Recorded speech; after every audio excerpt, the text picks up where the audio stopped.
മാമാങ്ക ഉത്സവം സർക്കാർ ഏറ്റെടുത്ത് നടത്തുന്നത് സംബന്ധിച്ച് നിയമസഭയിൽ സബ്മിഷൻ കൊണ്ടുവരുമെന്ന് കുറുക്കോളി മൊയ്തീൻ MLA പറഞ്ഞു. ജാതീയ ചിന്തകൾക്ക് അതീതമായ ഉത്സവമാണ് തിരുനാവായയിലെ മാമാങ്ക ഉത്സവമെന്നും ചരിത്രത്തെ വികലമാക്കാനുള്ള ശ്രമം അപലപനീയമാണെന്നും അദ്ദേഹം പറഞ്ഞു.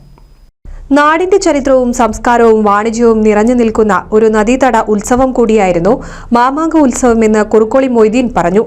നിലാതീരത്ത് റിയക്കോയുടെ നേതൃത്വത്തിൽ സംഘടിപ്പിച്ച 30ാമത് മാമാങ്ക മഹോത്സവത്തിന്റെ ഭാഗമായി നടത്തിയ തിരുനാവായയുടെ വൈദ്യ പാരമ്പര്യ സമ്മേളനം ഉദ്ഘാടനം ചെയ്ത് സംസാരിക്കുകയായിരുന്നു അദ്ദേഹം. അതേപോലെ ഇതിനു വേണ്ടി അദ്ദേഹം പ്രവർത്തിക്കുന്നു.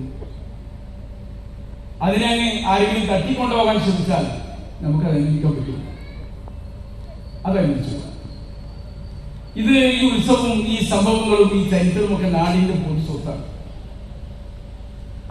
എന്നോട് ഇത് പ്രത്യേകം സർക്കാരിന്റെ ശ്രദ്ധയിൽപ്പെടുത്താൻ വേണ്ടി നിങ്ങളുടെ സാന്നിധ്യത്തിൽ സാക്ഷിയാക്കി ഇവിടെ വെച്ച് പറഞ്ഞു എങ്കിലും എന്നോട് 3 മാസം മുമ്പ് ഞങ്ങൾ കണ്ടപ്പോൾ ഇത് എന്നോട് പറയുകയും ഞാൻ അതിനുവേണ്ടി സബ്മിഷൻ കൊടുക്കാൻ തീരുമാനിക്കുകയും ചെയ്തിട്ടുള്ള വിവരം ഞാൻ നിങ്ങളെ അറിയിക്കാം.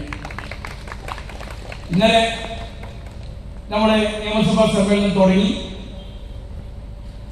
ഒരു 1.25 മിനിറ്റ് മാത്രമേ ഞങ്ങളുടെ ജോലി ഇരിക്കേണ്ടി വന്നുള്ളൂ. എങ്കിലായിരുന്നാലും ഇനി തിങ്കളാഴ്ച മുതൽ സമ്മേളനം തുടങ്ങുകയാണ്. മാർച്ച് 27 വരെ സമ്മേളനമുണ്ട്. നീണ്ട സമ്മേളന കാലാവധിയാണ്. അത് ഇനി വെട്ടിച്ചിരിക്കുകയെന്ന് എനിക്കറിയില്ല. അപ്പൊ അതിലേക്ക് ഞാൻ സബ്മിഷനുകൾ 3 കൊടുത്തിട്ടുണ്ട്. ഒന്ന് ഇതാണ് എന്ന വിവരം ഞാൻ നിങ്ങളെ അറിയിക്കാൻ ആഗ്രഹിക്കുന്നു.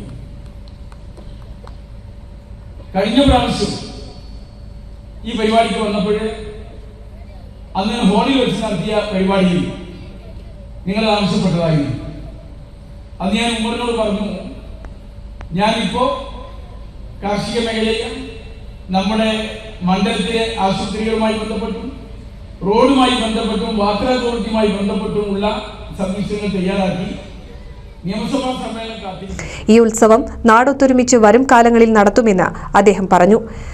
നിയമസഭയിൽ താൻ അവതരിപ്പിക്കുന്ന 3 സബ്മിഷനുകളിൽ ഒന്ന് മാമാങ്ക ഉത്സവം സർക്കാർ ഏറ്റെടുത്ത് നടത്തുന്നതുമായി ബന്ധപ്പെട്ടിട്ടുള്ളതാണെന്ന് അദ്ദേഹം പറഞ്ഞു.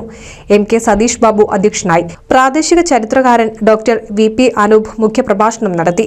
Kerala consumer fed director Niyas Pulikkalakath, Marakkara ഗ്രാമപഞ്ചായത്ത് അംഗം കുഞ്ഞിപ്പ കാടാമ്പുഴ, ഗ്രാമപഞ്ചായത്ത് അംഗങ്ങളായ Solomon Victor, P Haris, EP Moideenkutty, Shaiju Thirunavaya എന്നിവർ സംസാരിച്ചു. തുടർന്ന് കലാകായിക പരിപാടികളും അരങ്ങേറി. NCV news Thavanur. പുതുമയാർന്ന ഡിസൈനുകളിൽ ഡയമണ്ട് കളക്ഷനുകൾ, വിവാഹ പാർട്ടികൾക്ക് നേടാൻ സ്പെഷ്യൽ പാക്കേജുകൾ. സ്വാഗതം പുതുമയാർന്നൊരു ഷോപ്പിംഗ് എക്സ്പീരിയൻസിന്. Kerala golden diamonds, the family jeweller, main road, Vadakkekad.